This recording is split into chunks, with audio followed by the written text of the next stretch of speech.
Good day everyone, Papa's here today doing a quick tech assistance video. I've had a lot of questions about this combination and some folks are having difficulty with it, and I stumbled upon a solution and thought I'd share it with everyone. Sony ZV-1 is a great camera, excellent for those of us that aren't real true photographers or videographers. It's just a hobby for us. One of the issues that plagues the Sony ZV-1 is the narrow field of view, and a great way to improve that is with the Ulanzi WL1 wide-angle lens. And along the same line, the active stabilization in the Sony ZV-1 really crops the image, and so if you can turn that off, you get even a much wider field of view. And so if you're going to turn off active stabilization, you really need a gimbal if you're not going to be mounted on a tripod. And the best gimbal, I think, for the Sony ZV-1 is the ZV-1 Crane M2.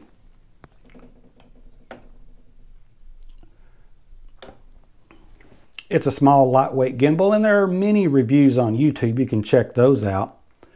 I'm not really going to go over the functions and things. I'm just going to talk about the difficulty getting the Crane M2 balanced when you have the Sony ZV-1 plus the Ulanzi WL1 wide-angle lens.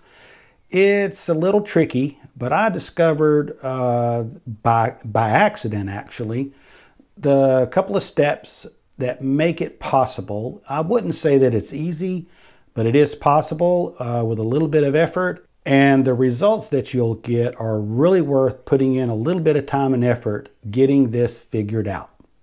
Okay, here is the Sony ZV-1 with the Ulanzi wide-angle lens installed, mounted on the ZV-1 Crane M2, fully balanced, ready to go. And I'll show you how I got here, but the first trick is do not use the smaller mounting line. Use the longer, further away mounting location.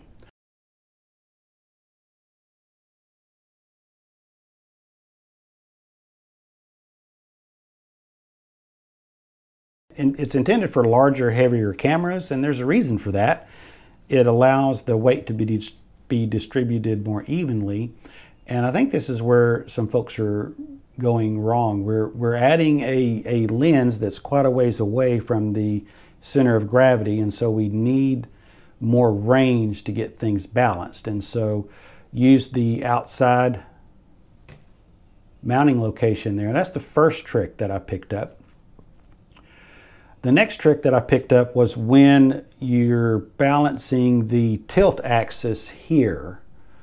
Once you get it set up where it points straight up, and before you start sliding the camera forward to balance the to do the final balance, what I've learned is I've had to lower this just a little bit to get back to a good center of gravity. Even though it balanced straight up like that, because of the distribution of weight, I needed to lower it just a little bit. We'll go over that in just a second. But yeah, here it is, fully balanced up. You'll see I've got the roll axis balanced. It's just about all the way out, and it works just fine doing this way. Once you get it out on the longer point there, just take a minute to look at where I've got it set up. I've got the roll axis bar almost all the way out, and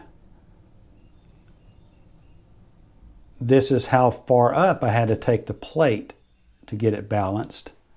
And you can see that the bottom mount point is maybe 1/4 of an inch off of the back step, and this is the most difficult section of getting this balanced. Is, when you're pulling the camera forward on the plate, even seemingly hair width changes will make a big difference. And that's magnified if you're over here on the smaller one, but out here you get a better dispersion of the weight, and it balances just fine.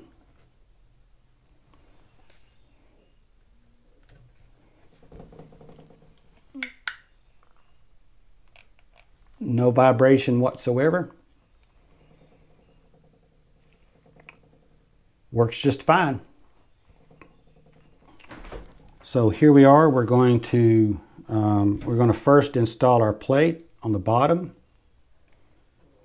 And I know about where I need to be, so I'm going to go ahead and install it there,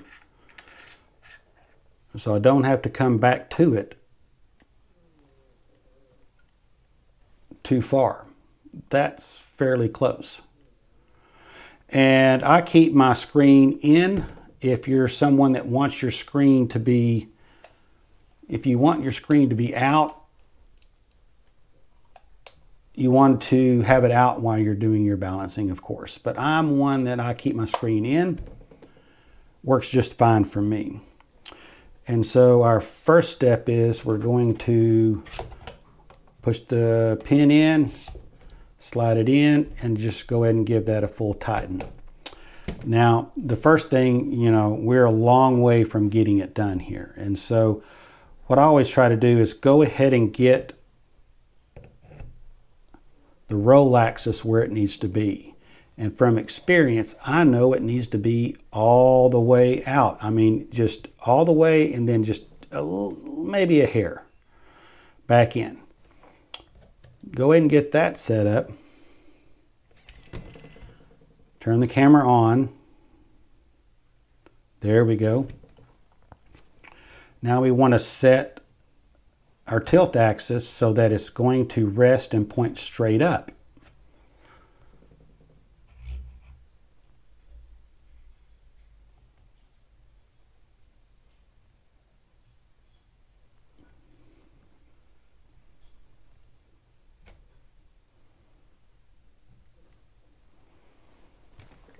Right there. Now we're resting with it pointed straight up.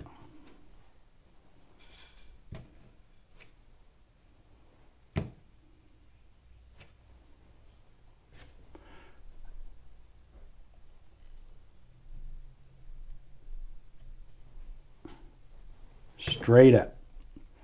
And like I talked about earlier, I've learned that I need to come down just a hair, one notch from that perfect setup, so that I'm going to pull this forward in very small incremental steps. And I'm going to be very careful to not let the camera twist sideways so that it stays parallel.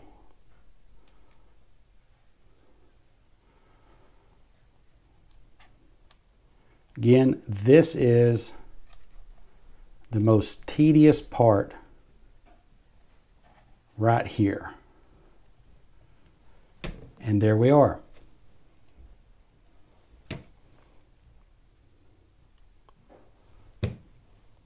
You know you're balanced when you can set it in any location. Now on the roll axis, with it extended all the way this way, it's going to roll back to neutral. It's just the way, it's just the mechanics of it. But anywhere else, we can set the camera pointing in any direction. And other than that little roll axis, it's going to stay pointing where we aim it. That is how to balance the ZV-1 with the WL1 mounted on it. Great combination.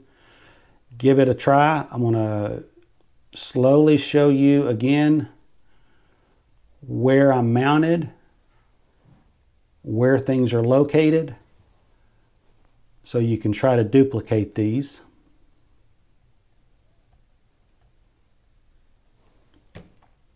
And have fun with your ZV-1 on your Crane M2 gimbal.